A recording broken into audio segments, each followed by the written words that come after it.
So great to be back in Buffalo, where when you say go Bills, people answer correctly. They say go Bills, right? I'm still trying to teach the rest of the state. We have to be patient with them. Wonderful to see everyone again. And I want to thank you for joining us on this special afternoon. And thank my partners in government. And two women who may look a little sleep deprived is our Majority Leader, Crystal Peoples-Stokes, who's been working tirelessly on our budget. And Senator April Baskin did a great job. Strong partners who delivered for Buffalo and our budget. We worked hard together. Also, we have our County Executive, Mark Polenkars, who's joined us. Thank you, County Executive, for all you do. Mayor Chris Scanlon has joined us. Thank you, Mayor, for all you do as well. All the other elected leaders here today, but also I have my dream team. I have the leader of my economic development team who's doing an extraordinary job, and believe me, she has been to Buffalo almost as much as I have, and that is the President and CEO of Empire State Development, Hope Knight.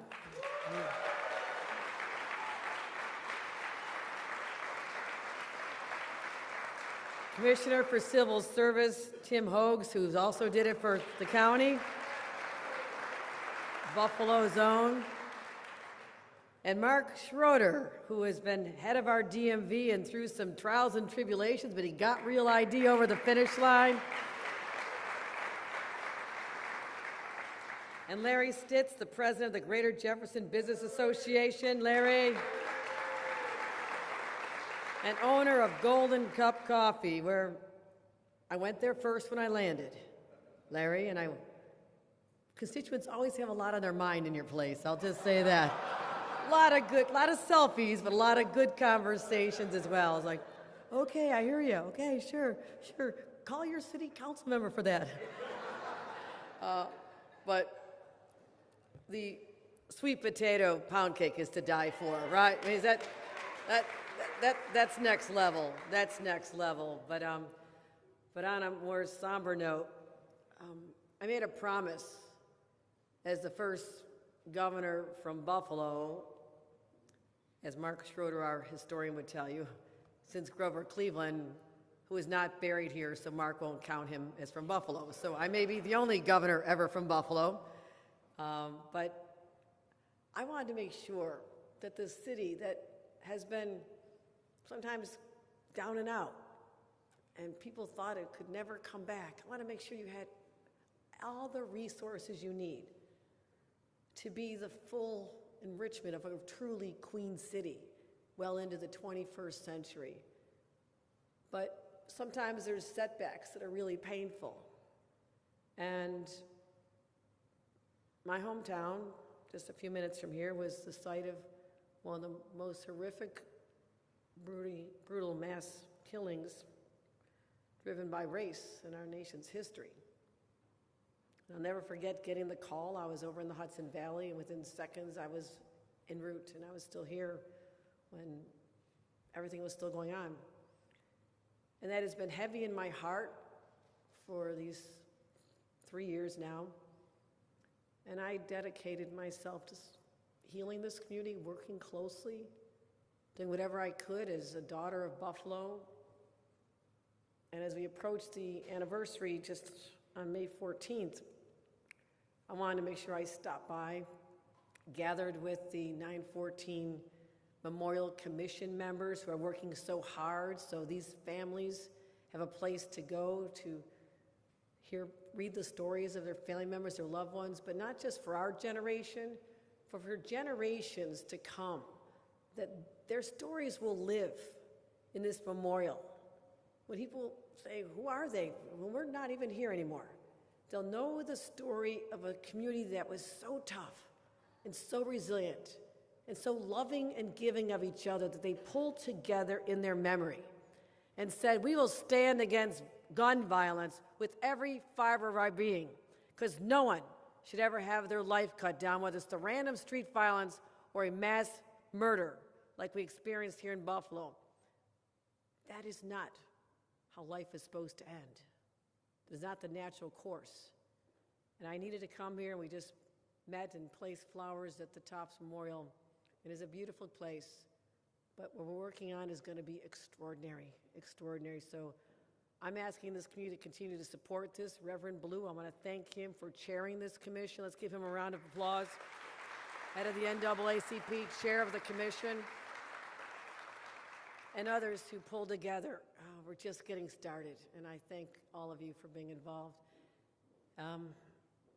So today matters because I came here and also said, what can I do? I can give comfort, I can give sympathies, I'm a good hugger, I can hug everybody, and did a lot of that. But also to let this community know they matter and they're so important to me as the governor and to the rest of us, I knew we needed more investments. I needed to show, not just words, but in deeds.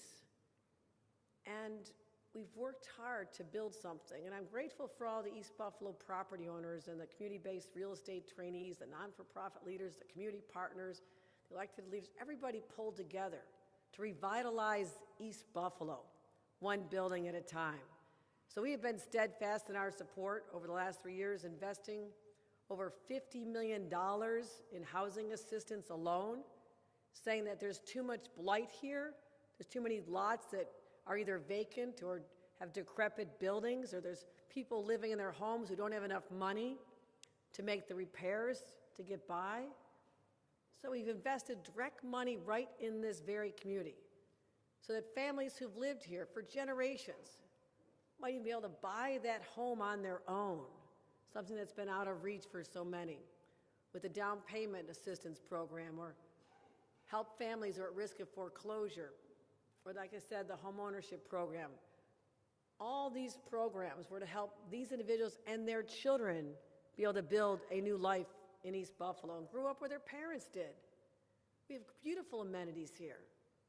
And I'm working hard to revitalize our commercial districts, which when I grew up were so busy, so vibrant. You go over the Broadway market, you didn't just come there Easter weekend. You came there all the time. That's where people shopped. My father-in-law's family had a Hochul funeral home in this part of town. And this is part of my family story. So what we've done is successfully revitalized over 60 commercial mixed-use buildings with new roofs and masonry, and doing everything we can to maintain the character and the vibrancy of this part of Buffalo.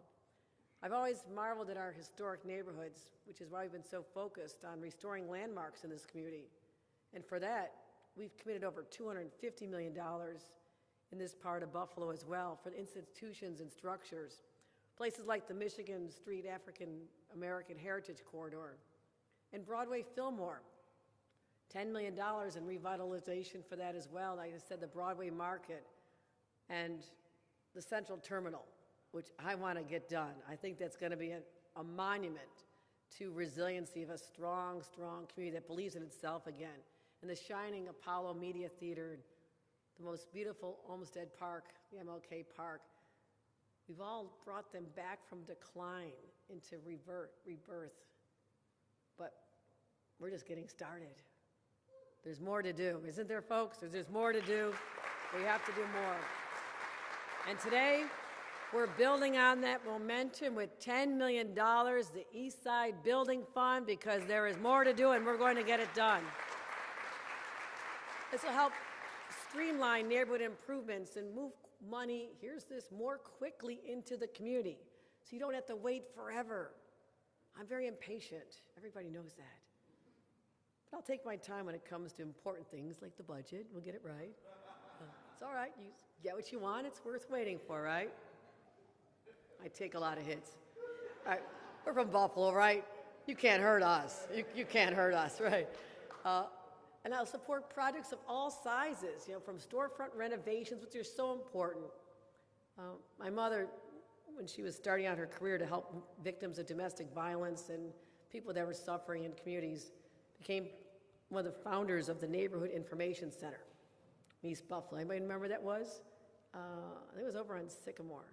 And my parents used to take us, and especially my mom would go visit everybody, and I saw the storefronts, and there's a lot of have great architecture, but they get plastered over, you have to put the wood up there because the plyboard, because the glass is broken, and what a sign of despair.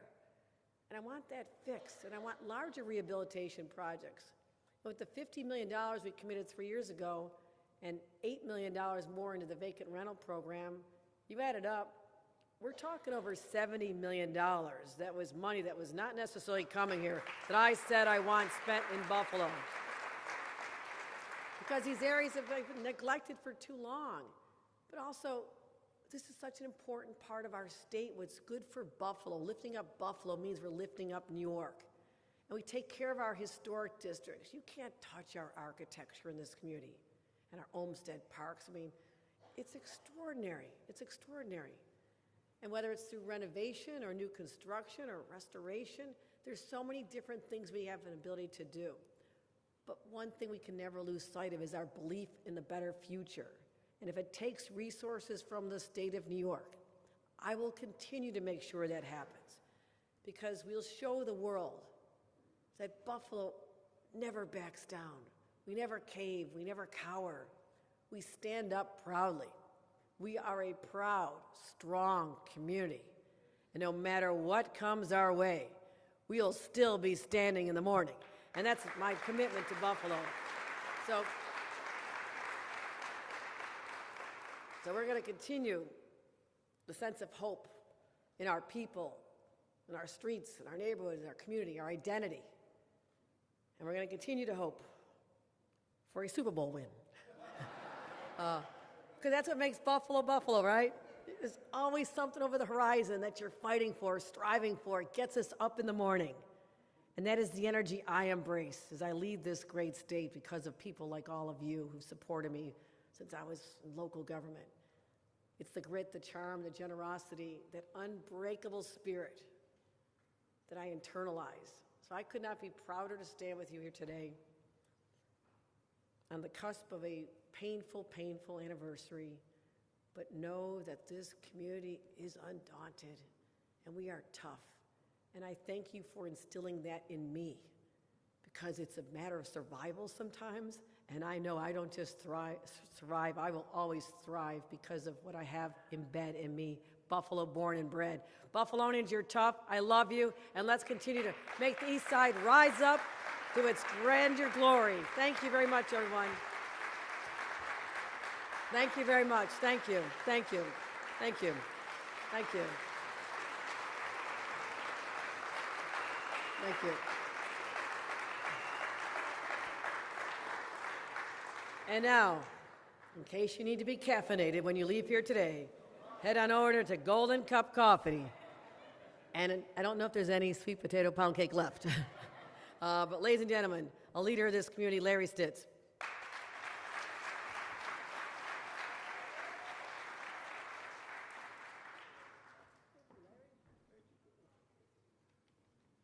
That's a tough act to follow. Thank you, Governor, and good afternoon. Along with my wife and I, Jackie, we are owners of the Golden Cup Coffee Company at 1323 Jefferson Avenue. We started Golden Cup 15 years ago, and we've been fortunate to watch our business grow. Today, Golden Cup on Jefferson Avenue is one of two African-American-owned coffee roasteries in the city of Buffalo.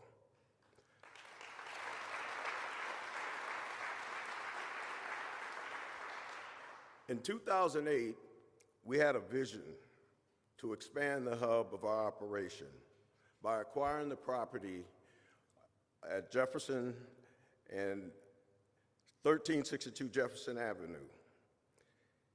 It had been opened earlier in the 1940s as a grocery store. And through wear and tear, we took the opportunity after purchasing that building and made a commitment to bring it back to life. The building needed and still need a lot of work. Many buildings in the commercial district in Jefferson Avenue need a lot of work. And We appreciate the governor bringing those funds into the community because we're going to bring Jefferson back one business at a time.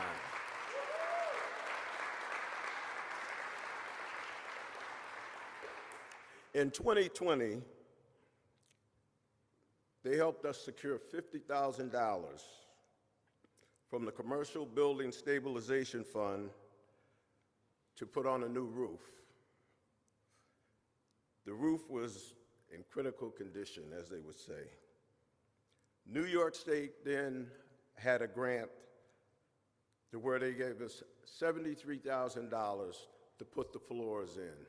Yes, to put the floors in. And we couldn't move equipment or anything in there without the floors. And we really appreciate that.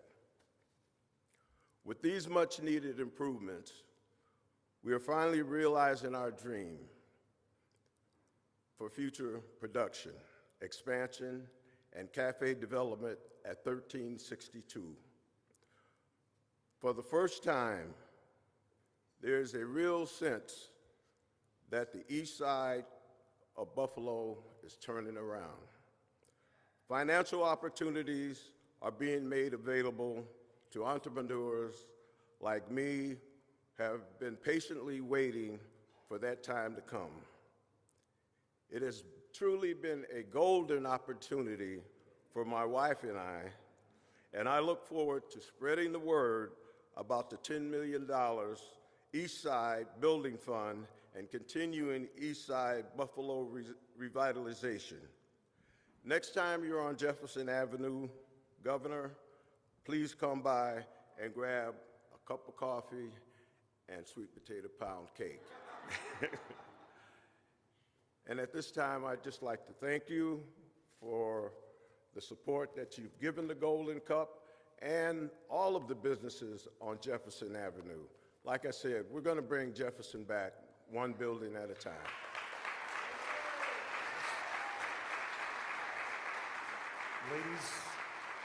Ladies and gentlemen, please welcome to the stage Majority Leader Crystal Peoples-Stokes.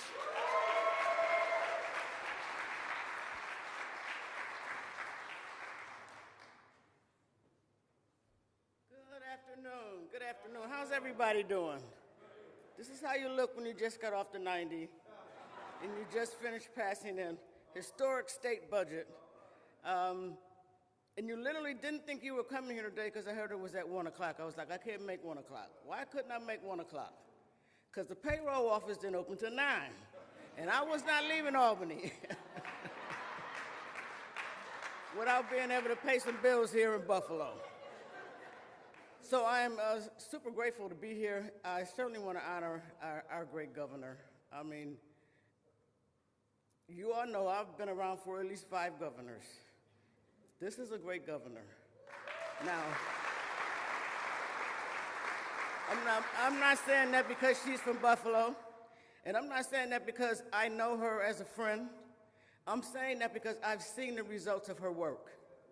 And I know that there are tons of people, not just in this room, but probably in this state and in the city, who don't like some of the things that she does. But you know what? People who only focus on one issue and decide their opinion on an election is suffering from a Goldilocks syndrome. We need to be looking at a holistic system. That's what we have in this governor, and I'm super grateful for her. Certainly grateful to be here with my new colleague, Senator April Baskin. It's a pleasure to be able to work with her. It's a pleasure to be able to work with all of the elected officials across this community. There's some people, I know there's a primary going on, but let's don't talk about that. Primaries happen. And at the end of the day, somebody's going to win and somebody's going to lose. But right now, there are people that are doing the job in Buffalo, and I think we have to honor them. So Interim Mayor Scanlon, I honor you. I certainly honor the council members, Boylan, Majority Leader. I honor all the council people. I saw there she is over there. I honor the work that you do, and because you spoke so loudly and so vividly about what you needed, I worked really hard to make that happen. And I hope that it serves the people of Buffalo. when Hope Knight was introduced, I had to stand up and give her an applause because she's a mighty financial person. I had to. I am grateful to have had the opportunity a couple of months ago, my chief of staff and I, to go over the total of what happened with this $10 billion. And I was like, this is huge. You have to talk about this more often because there are still people in our community literally walking around and saying nothing is happening. I know, it's hard to understand, but they still are saying that.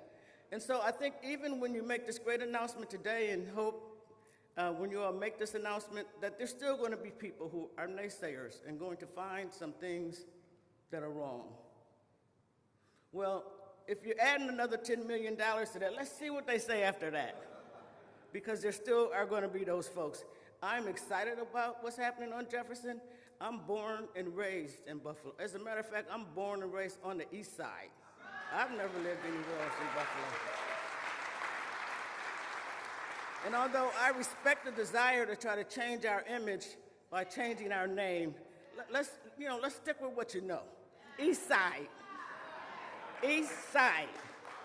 I was in Harlem not long ago, and somebody said, oh no, this is Manhattanville. I said, no, it's not. It's Harlem. So there's the strange things how people do when things get investments happen and complexion of people changes and things start to look different, you think somehow you need to change the name of the community. I actually think that's kind of disrespectful. And I would hope that we would go back to saying East Buffalo, kind of like East Side, like we say West Side. Like we say South Side. Let's say East Side. I'm good with that. And so what's happening in these commercial strips is real, and it's supporting business people who have demonstrated the capacity to support themselves. Now, there are a ton of people who are in business who don't support themselves so well, and they expect that somebody else should do it. That's not the way it works. You gotta put in to get something back. That's what Larry and Jackie Stitt did. They put in not only to their existing business, but they went and bought another building on Jefferson that they knew needed work. That didn't stop them from making that investment and seeing the vision of what it could be. And when people have a vision, it's government's responsibility to see that and build on it. And that's exactly what the governor and your representatives in state government are doing. I'm excited to have the capacity to do that, and I'm really grateful to see what's coming next. I know it's going to be as great as we have seen right now. Lastly, I will say this about the Buffalo Bills. Maybe we shouldn't wait so long for a Super Bowl. How about we just get a draft of the NFL happening in Buffalo soon and very soon? You can make that happen, Governor. I know you can. Thank you, and God bless you all.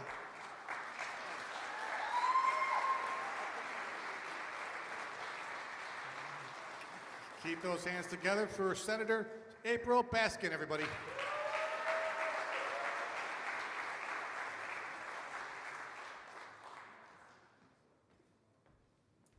Good afternoon, Buffalo, New York.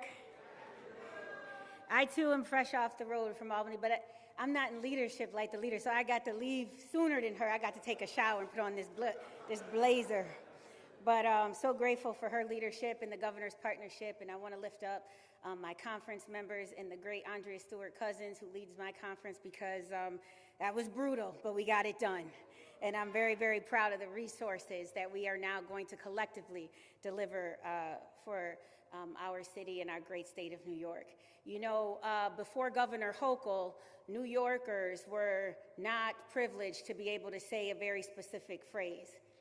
Happy Mother's Day, Governor. We couldn't do that.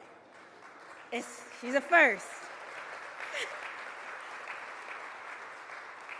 Sometimes they try to rewrite history, but Kathy Hochul brought that to these streets. Happy Mother's Day, Governor, and happy Mother's Day to all of the mothers who are here today. Give them a round of applause.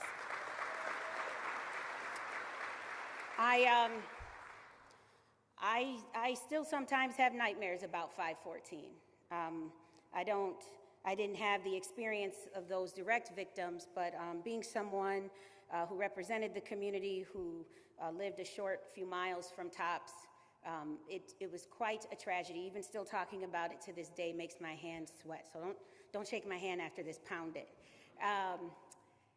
And I remember when all the elected members gathered into the Apollo Theater short time after the shooting happened, and we had all been briefed on the tragedy. And the governor was there. That deserves a round of applause, period.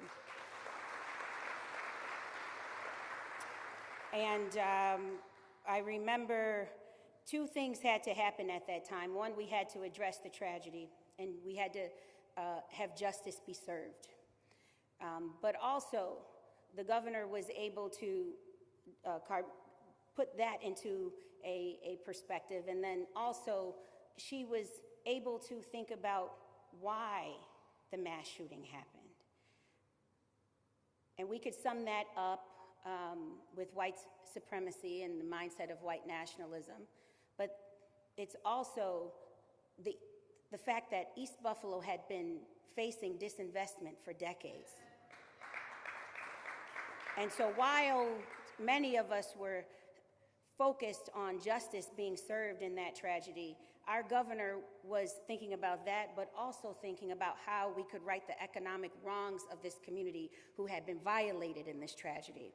And I remember the announcement of that first $50 million is just going directly to the East Side to help the East Side be better so that things like this don't continue to happen. And that still resonates with me, Governor. So thank you for your leadership in that moment, because I know it was very, very tough.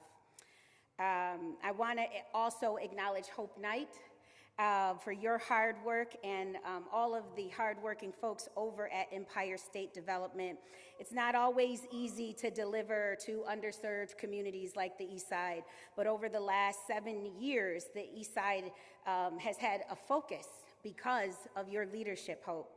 And ESD has not only delivered, but along the way, they have listened to the community.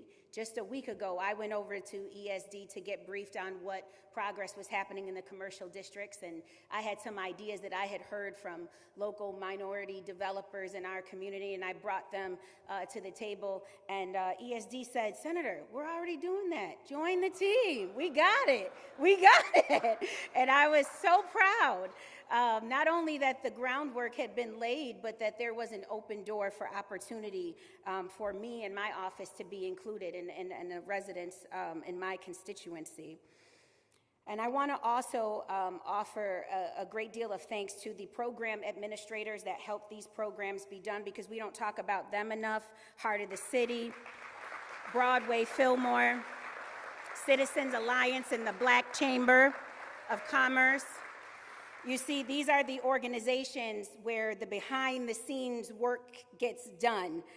Business owners like the great Larry and Jackie Stitz, they have these scopes of work, and these scopes of work are big, but there are architectural designs and hiring of contractors and dealing with paperwork.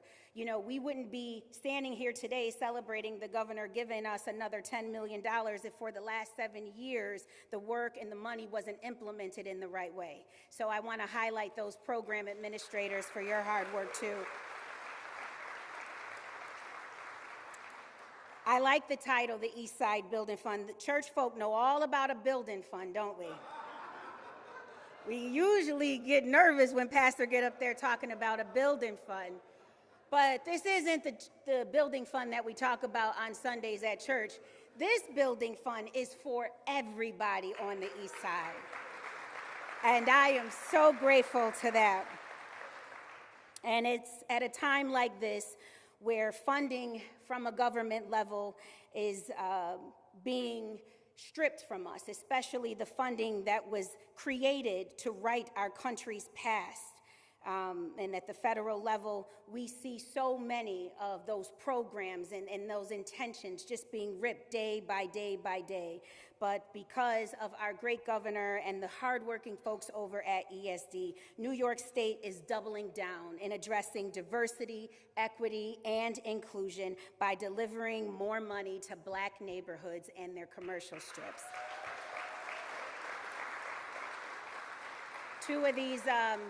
Two of the businesses that that are beneficiaries of this project are something special to me. First, Brown Sugar Hair Salon on Bailey. Owner Lisa Daniels has been my grandmother, my mother, and my daughter's stylist. She don't do my hair because I don't ever have time to get my hair done. But I'm so glad that Brown Sugar has received this funding because I don't want to fight with my daughter about her hair. So it's really good that that place exists and that it's spruced up and it's looking nice. And then I want to acknowledge Sunshine Vegan Eats, a minority woman-owned. Many of us know that that was the once Maddie's restaurant, the great Butch Holt and Maddie Holt, who, well, it was Maddie. She always made it known that that was her spot. And the great Honorable Butch Holt, you know, when they left, it left a gaping hole for a place of community and good food for us, especially getting the grits and the bacon and the sausage that we just love to eat at Maddie's.